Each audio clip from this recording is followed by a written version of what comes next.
If you ignore it, you will be made obsolete. That's, I think, the very short of it is do not ignore it. Learn about it because it's very, very important that you know how to leverage it. Otherwise, eventually you will be made obsolete, just like the accountants that waited 2 years to learn Excel when Excel first came out. It's the same exact thing.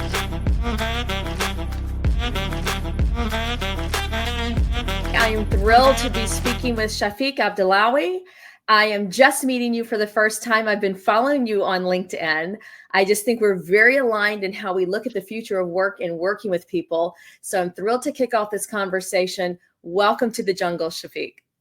Thank you, Catherine. Thank you for having me. So, okay, tell me a little bit about the work you do and a little history on yourself would be great. All right, cool. So thanks again for having me. I been in the contact center world for solid 10 years, if not a little more. Now, the bulk of it has been with Coca-Cola Okay. for about 6 years. And then right now I'm with a company called Autodesk, which is the company that Sure. makes AutoCAD and various other software for engineers, architects, people that make movies, basically anything that requires design and make. Autodesk makes a software that is used for that. I started as an agent in customer support where I took phone calls, chats, emails, processed cases, even faxes and mail type of Mm-hmm. requests that came in from employees at Coca-Cola. And I did that for about a year and a half, 2 years. Then I moved into a workforce management role. And what workforce management is, it's a function that exists within contact centers to help with forecasting, planning, scheduling, and overall optimization of the operations within the contact center. I worked as a senior workforce analyst for a couple of years. Then I moved into a technology role, still supporting contact center operations, where I was the administrator of various contact center technologies, whether it was telephony, workforce management, quality management, CRM. Did that for a bit. Then I moved into Autodesk, doing that as well, supporting contact center technology. And now I moved back about a year and a half ago into a workforce role where not only I'm building the workforce management function for our sales team at Autodesk, but I'm also building our quality management function at Autodesk. And what quality management does is help improve the quality of interactions that our reps are having with our customers in order to maximize the performance of the team, whether it is contact resolution, sales, or other goals that the teams may have. The quality management function helps with all of that. That is an incredible, isn't that just really in line with where we've been with servicing, from the company side, whether it is with the workforce or directly with consumers? I think that's sort of where we're starting to see this new alignment where the companies used to just tell everybody what they were going to do. This is the technology we have. This is the level of service that we're offering you. This is our SLA, right? Particularly if it was technology. And then, through the years, customers, we found social media and different ways to voice our opinions, and the customers started to dictate what the company would do, right, based on what their needs were. They had a louder voice, the VOC, the voice of the customer. Today, we have that same situation with employees, right? Now they're starting to say, this is how I want to work, and these are the hours I'm willing to give you. Very different place than anyone just being desperate for a job. Certainly through the pandemic and enabling a remote workforce and starting to really find trust in that we're all grown adults. Tell me what it is you need me to do. Don't Yep. tell me when it is I need to do it. Give me a deadline, right? So this is the evolution. And I think that the evolution of your work is perfectly aligned, with where we've really come with technical capabilities. I love that you call it contact center and contact maintenance and contact resolution. I think it has a much better connotation in financial services, particularly in mortgage. We call it consumer direct. And consumer direct has really become that kind of salesy, call 1,000 times, bug you to death, really bad connotation, really bad customer service from, being, sold to instead of being serviced for what is often a very expensive and very consequential product like a mortgage. If you're going to Yep. borrow $400,000, it's not, a light conversation. So it's hard to sort of pound the phone all day long trying to get someone to answer, and then suddenly have this very serious conversation about borrowing $400,000. So is it this evolution between the consumer and the employee that you've, these conversations you've had, are you starting to find some similarities in the concerns the company has about how to work with them? I think most companies, or at least the successful ones now, are kind of up to speed, or at least appreciate enough the importance of the voice of the customer, the way the customer needs and the customer perception dictates how we should be operating as a business. At the end, it's about that value that we're providing to the customer, and whether the customer perceives that they are getting that value is the most important part. In terms of the employee aspect of it and how the employees may drive some of those processes, I think just like you mentioned, we're all adults, we all have our ways of working and want to be given goals, and then kind of the freedom to achieve those goals in our own way and at our own rhythm. In specific fields like contact centers, and also the reason why I mentioned the word contact is because it's not just a call center where it's phone, it could be chat, it could be case, it could be social media. There's multiple ways for employees to contact customers and for customers to contact businesses. In these types of environments, there is a minimum level of discipline that is required to ensure that, one, when customers need to reach out to us, we do have people available to take their calls and their chats in the right time, and so they're not waiting and abandoning. And also a discipline from a process handling standpoint, where if we have an image as a company and a brand that we want to maintain, we want our associates to have a process that is predictable, that is standard, and that the customers are used to.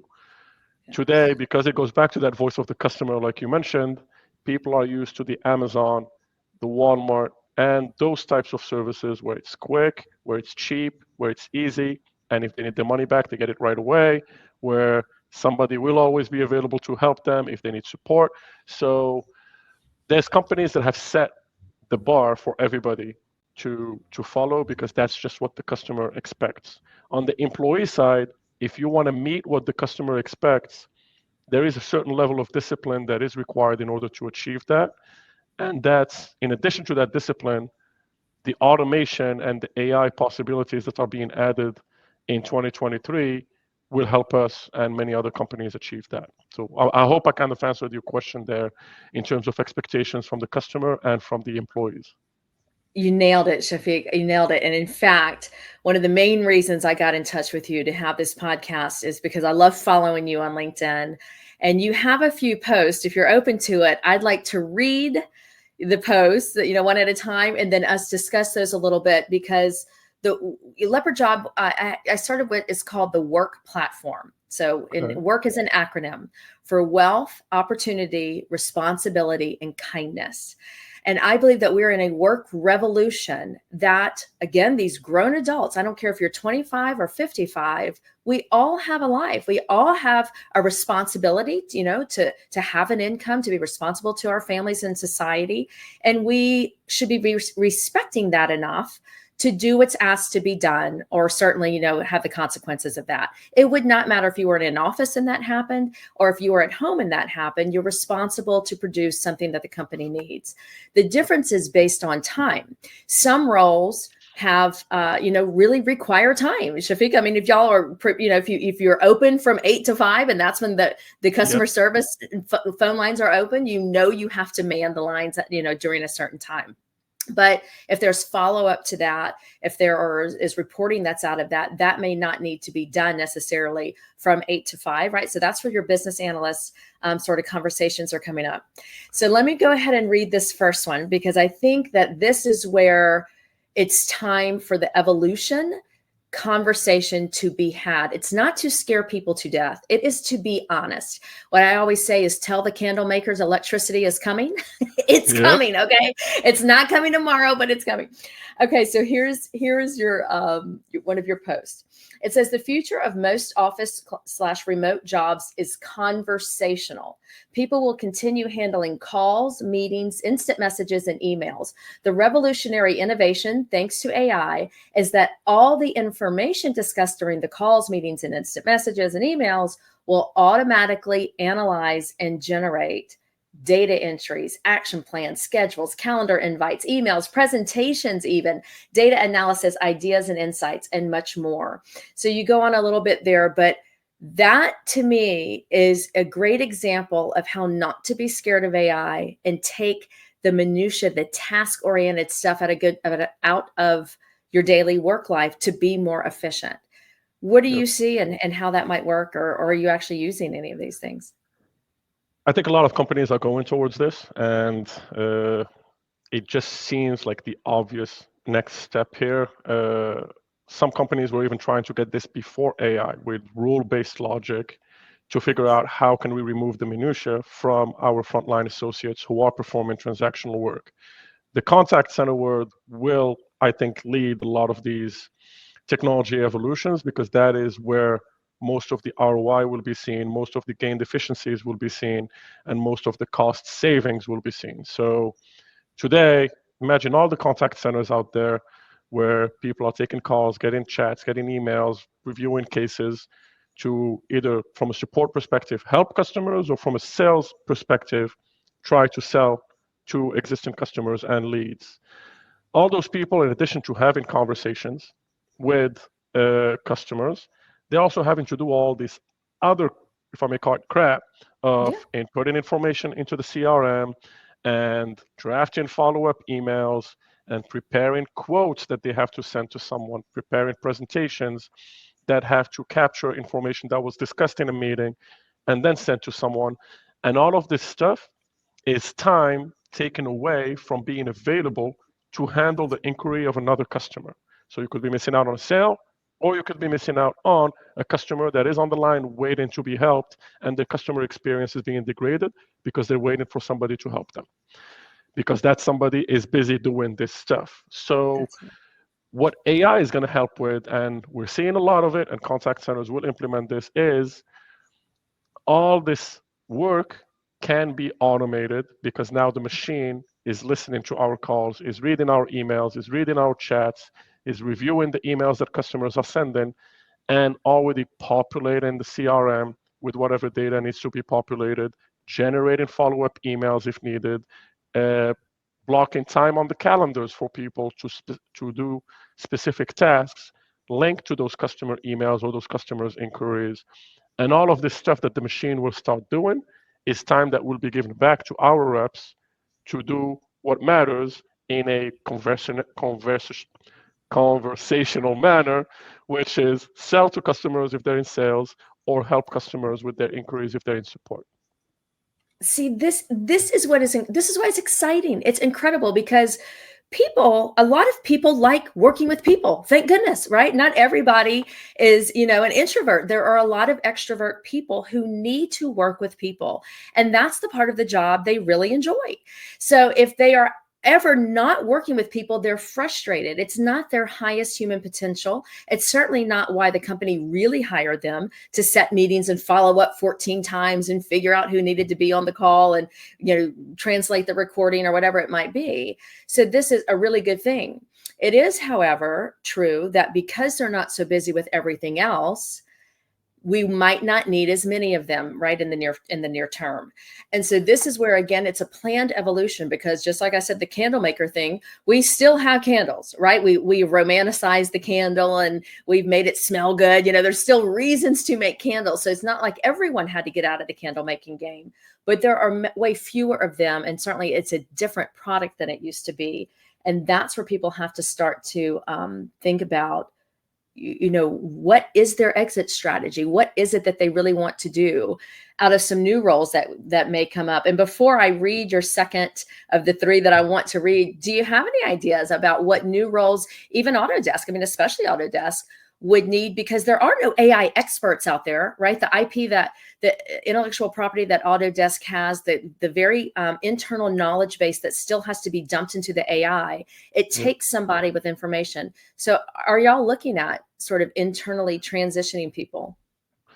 So I'll say that we're definitely exploring AI opportunities and options internally for our operations to improve our productivity and our performance, but we're also implementing AI within the products that we're offering our customers. And we just had our big event, which is called Autodesk University, where we invite a whole bunch of customers, and it's thousands of people in this large event that happened in Vegas last month. And we showcased the AI that was implemented within our products. Internally, unfortunately, I can't go into the details of what it is that we're exploring and how. However, I can tell you what us and a lot of companies are exploring. AI is happening and will improve the performance internally for the teams in terms of how people should transition or what types of skills the people should get. I don't personally believe that we need specific AI experts out there, people that just know AI and lack operational knowledge, industry knowledge, and knowledge in the fields that are directly where the rubber meets the road, basically, with customer impact. I think what we need more of is people who understand operations, who are educated and skilled and trained on technology, whether it's general automation, processes and approaches, or specific AI technology that is currently being used.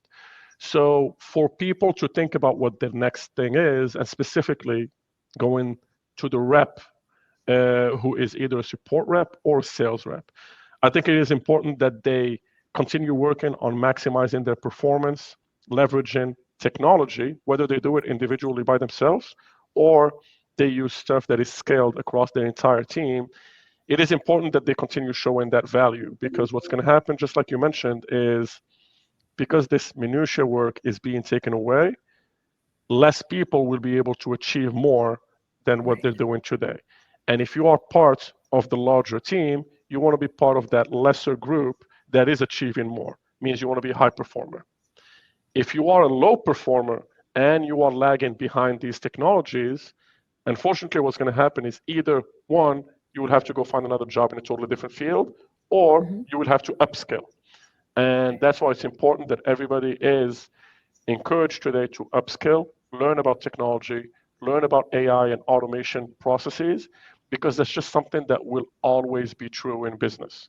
Automation started years and hundreds of years ago and will continue happening hundreds of years into the future. So as long as you're always thinking with an automation mindset, I don't think your role or the value that you provide to any business would ever go away, because you're continuously looking to help automate processes, which adds value to businesses in general.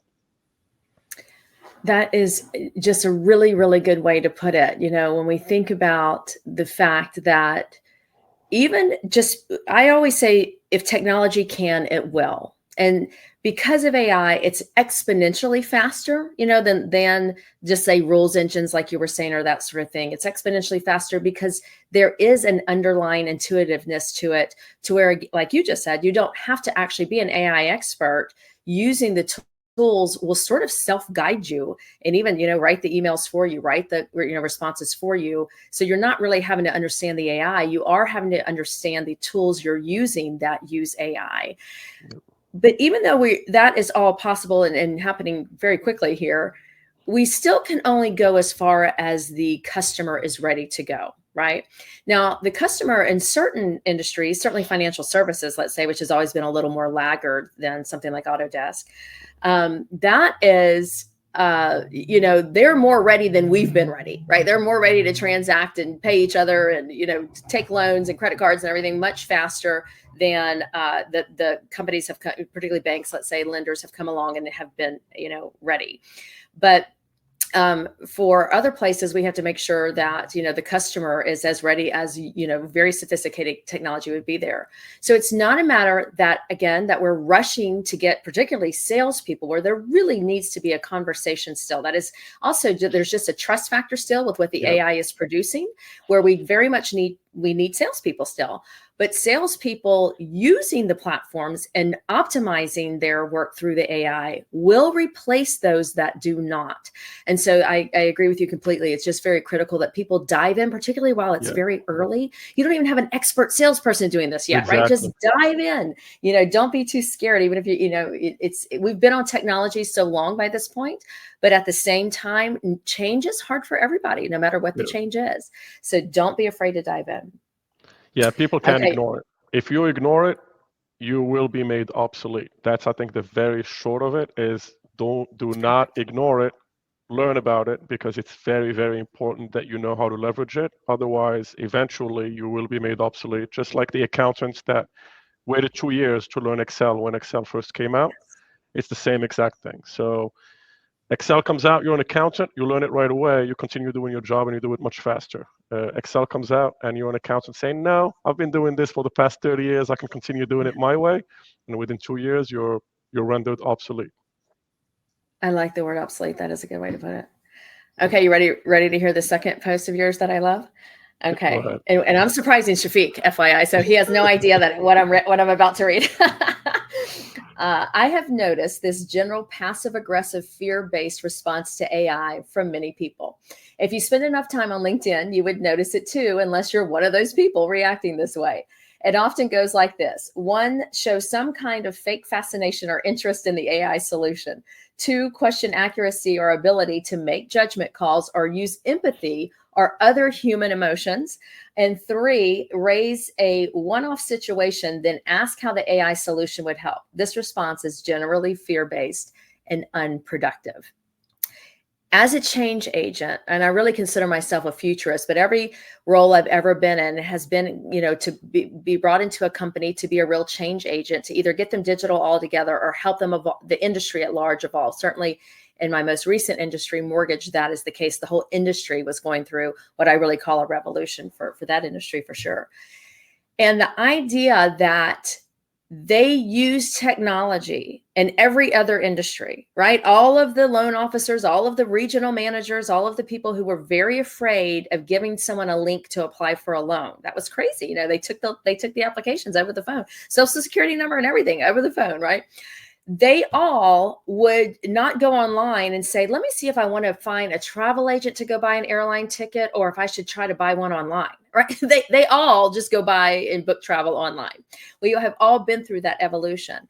But in their own industry, that change is unfamiliar. They think people won't do it. There's no way their customers would ever be ready for that. It's so personal. They need to talk to someone to apply or get into the conversations. And so I think that this is a great point you're making about AI, because it is inevitable. It is not an if, it's a matter of when your particular role would become obsolete. Again, we don't think this is tomorrow. The conversation of Leopard Job is about the evolution and helping you plan your strategy out, or deeper in through using the technology. So I'm curious, do you have any particular examples of this? So, I mean, yeah, there's this fear that is an apprehension, which is normal. So, for example, as some of the things that we're working through right now, as the group gets bigger and bigger of people involved in a project that's AI focused, you will get some people that have some apprehensions that are very valid. Everybody wants to look at the ethics of it. Everybody wants to look at the legalities. Everybody wants to make sure that all the T's are crossed and the I's are dotted. And when it's made in a productive way, it's good, because then we're moving forward to build those AI solutions. However, when you see comments on LinkedIn or people in a work environment that are being negative about the technological advancements, I don't personally find that stuff productive, because it's basically just like when the car came out and people would drive their cars in their farms and on dirt roads, and then they would complain, well, look, this thing breaks every 20 minutes. My horse never breaks. My horse continues going. So, yeah, they're right. The thing is Right. not perfect, but it is going somewhere, and look where it is today. Same thing for AI today. It's not perfect, but it's a Right. giant advancement compared to where we were in 2022, and it's only going to keep improving. So as long as you see it that way, you acknowledge it's not perfect, but you also acknowledge that it is the beginning of something, and it's only going to get faster and bigger. You will achieve great things. So the general apprehension, even though I understand that apprehension is an emotion and that's natural, people will have it.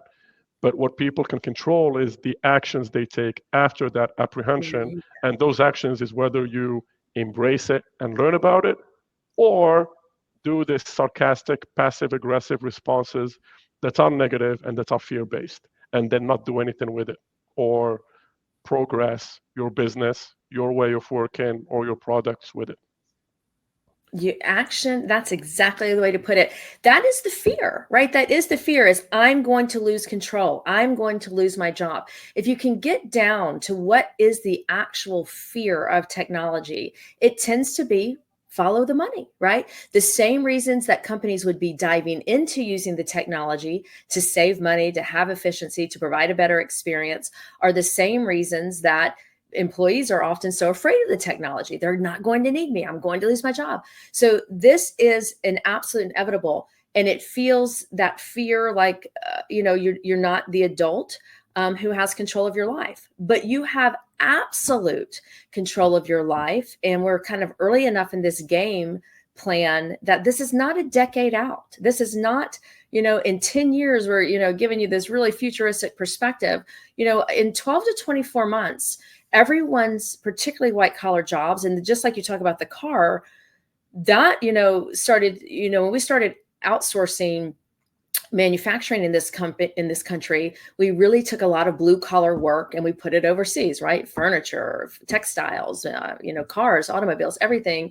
And so, but the white collar work, because in the 70s, when we decided that the business of America would be business, we decided we would be the strategists, we would be the business intelligence, we would do the analysis, right? Well, guess what? It's coming for our jobs now, right? The white collar jobs it's coming for. And in marketing, I've been a marketer for over 20 years. I have a saying I've carried into every team I've worked with, which is progress over perfection. If we wait for it to be perfect, it will never go. And that's sort of the fail fast. Once we let it go, let's fail fast. Let's, very quickly figure out what's working and what's not. And that's exactly what AI is. It's massive progress. And no, nothing is perfect, right? And certainly in the progress, we will start to see more opportunities for a freedom to, strategize and to think at a higher level than we've ever been able to think because of all the mundane tasks being taken care of. So I think when people recognize that, it would be very exciting. Yep, I agree. And I think the whole white collar, blue collar thing is we're way beyond that now. I think it's not about white collar, blue collar. Really, it's transactional work versus non-transactional work. Today, I think everybody's got to look at their jobs, look at what they do, which gives them a salary, and figure out how much of that work is purely transactional. The more transactional it is, the more volume of it is, the more likely it is going to be automated more, scaled more, and AI will help with it a lot more. And then they have to look at what's left of that. So, is what you mentioned, the intellectual work. How much of your work every single day involves thinking, planning, figuring out solutions, strategizing, coming up with tactics and ways to implement that stuff? That's the stuff where we are a few years before AI starts actually doing that work for us and doing it well. For all the transactional work, that's where I think now it's that shift from blue collar, white collar to transactional work versus intellectual work. And every single one of us should be looking and assessing out of their job how much is transactional and how much is intellectual, and should be seeking to automate as much of the transactional work and help with it as much as possible so they can focus more on the intellectual work where the true human value comes. I'm going to take that one, Chafik. I'm going to use that one. That is a great way to put it. Transactional versus intellectual, or even just non-transactional. I think that is a great differentiator. Good point. Love it. Okay, last one here I'm going to read for you. Okay, this one I really love because this is a soapbox that I get on quite a bit, and it's disturbing to everybody, but it's just the real world we're in here. Here it goes. It's time for the enterprise data revolution. Lots of tech vendors will not like what I am about to say. To all business and technology leaders out there, do an inventory of all the solutions your company currently uses. Identify the bare bones solutions needed if your company was to drastically slash the technology budget. Get an AI API solution such as Azure OpenAI. Then run AI prompts against your data from the bare bones core solutions and see how much you can achieve compared to what you currently get done leveraging your not so easy solutions. Yes, you will be able to replace many solutions for which you're paying an arm and a leg today. This to me is the perfect conversation because the transition around what I call is a good idea versus the right idea is where a lot of people, particularly in a challenged market that we find ourselves in today, are finally asking themselves. The good idea is shiny object. Oh, that's cool. You know what we could do? Oh, that'd be so good. That'd be so good. Versus what is it that is moving the needle for your company and the people who, access the offerings that your company has. And there definitely was a time in the last, 5 to 10 years that we had to try everything just to see what worked. But I think a lack of internal knowledge of how to actually integrate these solutions adequately was just as big of a failure as adoption and full utilization of their capabilities versus just saying, we have them, log in, oh, well, it didn't do anything for me, right? Not really understanding what a composable business model does, which is to take the individual solutions and tie them together in a very uniform way where it feels like one solution, that you're not having to build out at every single company level because we don't have the budgets for that. Most companies just do not, have the budgets nor the means to maintain it. Even if they got it to a building phase, to maintain and continuously optimize is not practical at all. So I'm curious if you have any examples about it or what made you write that post, because it's right on. I think it's definitely polarizing, and I know, just like I mentioned in the post, a lot of people don't like this. And the AI thing, there's a million companies that came out now that are offering X, Y, and Z products and services that are AI powered. And fortunately, all those companies are doing, they go get an AI API, whether it's the ChatGPT one through OpenAI, or if Google is offering one through Bard, or whatever Elon's going to be offering soon, or any other APIs that give you access to a AI that you can give it information, ask it questions, and then capture the information that it's giving you. So all these companies are coming up with these products, and then they're selling them out there, or at least trying to sell them to businesses. And the way they're charging for it, most of them, is there's a flat fee to get it started, and then you got to pay a monthly fee per user in your organization. That's the arm and a leg I was talking about.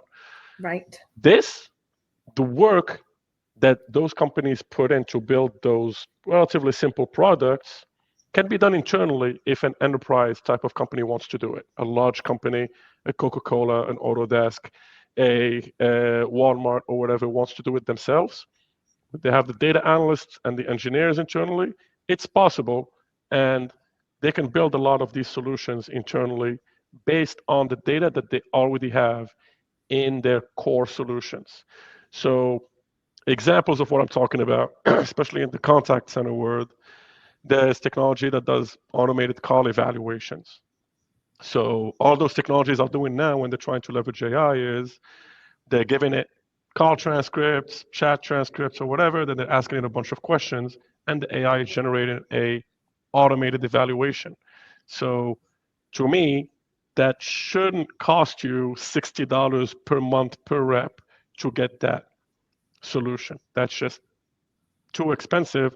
And if you have resources internally to build that, go ahead and do that. Agent assist functionality, same concept. The machine is listening to the call and then it's providing feedback to the rep to help them with their work, or it's automatically populating the CRM with information from that call. So again, why would a company go and buy a solution where potentially that company could be building it internally and save a whole lot of cost from that? The other side too is if it's not the company doing it themselves, the core solutions will be bringing that stuff in, which will kill a whole bunch of these companies that are doing just that one thing. So a large CRM, think Salesforce, or a large telephony system for CAS solution, think Genesis or Amazon Connect. If those guys start including these features by simply running the API calls on the AI solutions and getting the necessary data, a lot of these smaller companies that just appeared out of the blue in 2023 would not make it long term. So a lot of this is going to happen. It will continue happening. And the larger companies, their technology leaders will have to look at, okay, what's core, what's nice to have, and can we replace the nice to haves with simple API integrations that we build internally from our core solutions. You know, it's such a good point because, like you said, particularly with agent assist, well, I tell you what, if the technology is so good, I should have fewer agents. So why would you charge me by agent? The business model is redundant. It's cannibalizing in and of itself, right? Yeah, no doubt about it. There's, you know, everybody sort of jumped in very quickly. I mean, even from the release of OpenAI to being available readily to almost every industry and different tools was just extraordinary because that is how simple it is. And so even a mid-sized company, you know, that's where I think if you know, there were really good chief digital officers, if people really understood and they stopped saying, well, that's not the way we've ever done it. Even CIOs do this, right? Information services sides of the company are saying that's not the way we do it, or it's not my value system for building over buying, or whatever the issues may be. If they really look at taking their budget, technology budget, and spending it on that, they would realize there is an evolution of people that will become obsolete, and that it is just planning, you know, the opportunities versus deciding with emotion. I think that's just a great point you made earlier, how they feel about it. It's not an emotion. It's a capability. It is coming, even easier, I think, than it exists today. So I can understand maybe some hesitancy to dive right in, but without doubt, some things like just tying in OpenAI, certainly even into your BI tools, right? Yep. I released an article today on Leopard's chat on LinkedIn that, let's see, I think it was New York Post, which is, these are the jobs that AI will most likely take over. And, you know, it's like, you know, we've been talking about all the business analysts, anything that's really task oriented. If it's rote behavior, right? If it's over and over and over again, I think that's a great point. And that, which is to write out all of the things you are responsible for in your role. And if anything is task oriented, scratch it out and know that that's, you know, just not going to be needed in the near future. So I just cannot thank you enough for your time today, Chafik. I think that this is just exactly where we are in the world of work and the conversation, and you just have a great mindset for it. So you clearly have a future in what you're doing. Do you have any parting thoughts or ideas for us? Well, thank you, Katherine, for having me. This was a great conversation. Nice to hear your thoughts and your approach to AI, and I like that you're hosting this podcast. I learned a lot from the prior sessions you had, and look forward to the future ones you're having. I think, like you mentioned, we all gotta continue learning and improving our skills and know what our job involves, what's the value that we're adding, and always look to provide more value and make sure that we are leveraging our potential. As humans, we have a lot of potential, and it's not going to be replaced by a machine. We're always going to be there. We're the ones in control of our future. We're the ones in control of our societies that we live in, and the machine is there to serve us, not the opposite. Completely agree. Take control of your life. Well, thank you again for your time. So great to get to know you. We'll have to catch up again as this starts to roll out to even greater possibilities. And keep me posted if anything really revelatory comes up, because I just think you're great to know. So thank you. Thank you, Katherine. Very nice meeting you, and we'll chat again soon.